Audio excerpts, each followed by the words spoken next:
قاضی القضات امام ابو یوسف رحمۃ اللہ علیہ کے محفل میں ایک شخص آتا تھا، وہ ہمیشہ صرف سنتا تھا، خود کچھ نہیں بولتا تھا۔ ایک بار امام ابو یوسف یعقوب رحمۃ اللہ علیہ نے اس سے کہا کہ تم ہمیشہ چپ رہتے، کبھی تو بولا بھی کرو۔ وہ کچھ جھجک کے بولا، بہت بہتر، ہم بھی آج کے بعد بولیں گے۔ کہنے لگا ایک مسئلہ پوچھتا ہوں حضرت سے،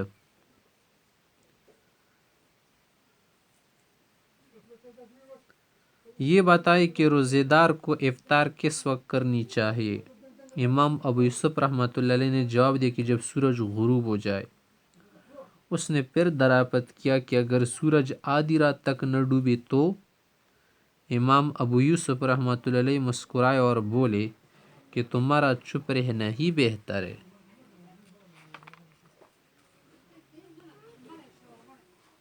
کہتے ہیں کہ ہلاکو خان کے دربار میں نصیر الدین طوسی کو بڑی عزت حاصل تھی اور وہ منصب وزارت پر بھی فائز تھا، لیکن وہی طوسی کا ایک حاسد بھی موجود تھا اور ہر وقت طوسی کے خلاف رشوہ دوانیاں اور سازشیں چلاتا رہتا تھا۔ اتفاق کی بات ہے کہ انہی دنوں ہلاکو خان کی ماں کا انتقال ہو گیا، تو طوسی کا جو حاسد تھا نا، وہ ہلاکو خان سے مخاطب ہوا اور کہنے لگا کہ جناب، قبر میں مرنے والے سے منکر نکیر طرح طرح کی سوالات کرتے ہیں، اور آپ کو تو معلوم ہے نا کہ طوسی ایک عالم فاضل آدمی ہے، ایسے والدہ محترمہ کے ساتھ دفن کرا دیجیے تاکہ وہ منکر نکیر کے سوالوں کا معقول جواب دے سکے۔ ہلاکو خان نے طوسی سے اس مشورے کا ذکر کیا اور کہا کہ کیا خیال ہے؟ طوسی نے کہا بے شک قبر میں صحیح ہوتا ہے، لیکن مجھے تو آپ اپنے لیے مخصوص رکھے تاکہ میں آپ کے ساتھ جا سکوں جب آپ کا انتقال ہو، اور اپنی والدہ کے ساتھ اس عالم کو دفن کرا دو جس نے آپ کو یہ بہتر مشورہ دیا ہے۔ تو ہلاکو خان نے طوسی کے مشورے سے اتفاق کر کے اس حاسد کو اپنی ماں کے ساتھ دفن کروا دیا کہ دوسروں کے لیے کنواں کھودو گے نا تو خود ہی اس میں گرو گے۔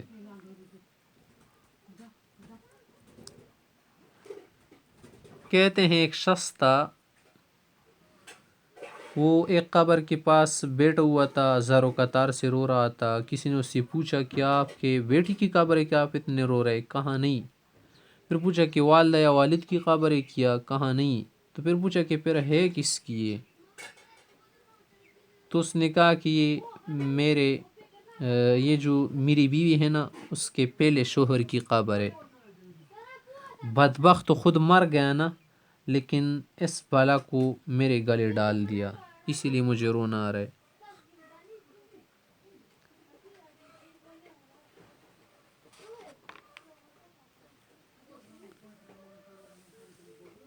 کہتے ہیں کہ امریکہ کی جو خانہ جنگی تھی نا، اس وقت ابراہم لنکن نے اپنے جرنیلوں کو یہ حکم دیا تھا کہ میدان جنگ کی تمام تفاصیل میرے پاس بیچتے رہنا۔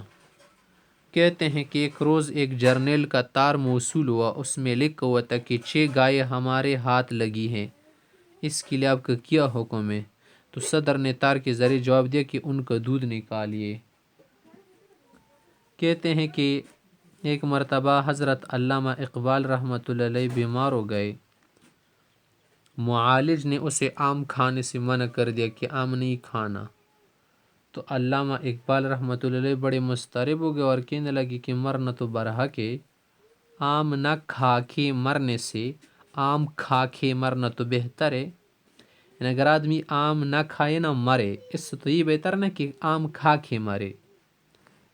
تو اصرار جب اس کا بڑھ گیا نا، تو حکیم نابینا نے اسے ہر روز صرف ایک آم کھانے کی اجازت دی۔ تو آگے کہتے ہیں مولانا عبد المجید سالک لکھتے ہیں کہ میں ایک دن علامہ اقبال صاحب کی عیادت کے لیے ان کی قیامگاہ پر گیا تو دیکھا کہ اس کے سامنے سیر بھر بمبئی کا آم رکھا ہوا تھا اور آپ اسے چھری سے کاٹ رہے تھے اور چھری آپ نے اٹھائی تھی۔ تو میں نے عرض کیا کہ آپ نے پھر بدپریزی شروع کر دی، فرمانے لگے حکیم نابینا نے دن میں ایک آم کھانے کی اجازت دے رکھی ہے، اور یہ بھی تو بہرحال ایک ہی آم تو ہے، بڑا ہو یا چھوٹا اس سے فرق نہیں پڑتا۔ کہتے ہیں کہ ہارون رشید کے دربار میں ابو نواس جو تھا نا اس کو خاص شہرت حاصل تھی، اور صرف یہ بھی نہیں تھا کہ یہ بلند مرتبہ شاعر تھا بلکہ حاضر جوابی میں بھی یہ بے مثال تھا۔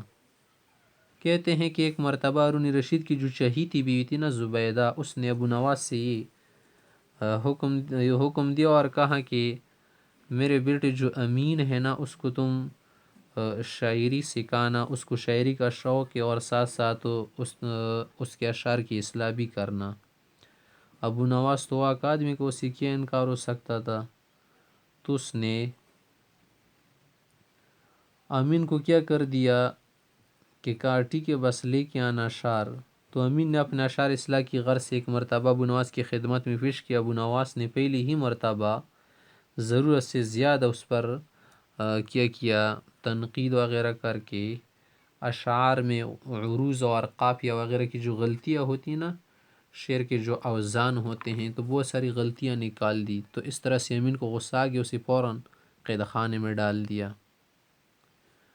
پھر کسی طرح سے شہزادی کی اس حرکت کا علم ہارون رشید صاحب کو ہو گیا، اس نے فوراً ابو نواس کو رہا کر دیا، اور پھر بعد میں یہ بات ختم ہو گئی۔ کہتے ہیں کہ آئندہ کو ایک روز ایسا اتفاق ہوا کہ ہارون رشید، امین اور ابو نواس ایک جاتے، یعنی ایک جا بیٹھی ہوئی تھی ایک جگہ پر۔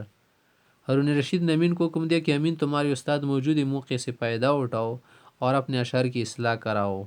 امین نے چند شعر پڑھ کر سنائے۔ ابو نواس نے انہیں غور سے سن کے کچھ بھی نہیں بولا، چپ چاپ اٹھ کے چلے گئے۔ ہارون رشید نے اس سے پوچھا حیرت سے کہ ابو نواس کہاں؟ اس نے کہا کہ ابو نواس نے کچھ تو ایسا نہیں کہا۔ امین کو مناخذ نظر سے دیکھ کے جواب دیا کہ امیر المؤمنین قید خانے میں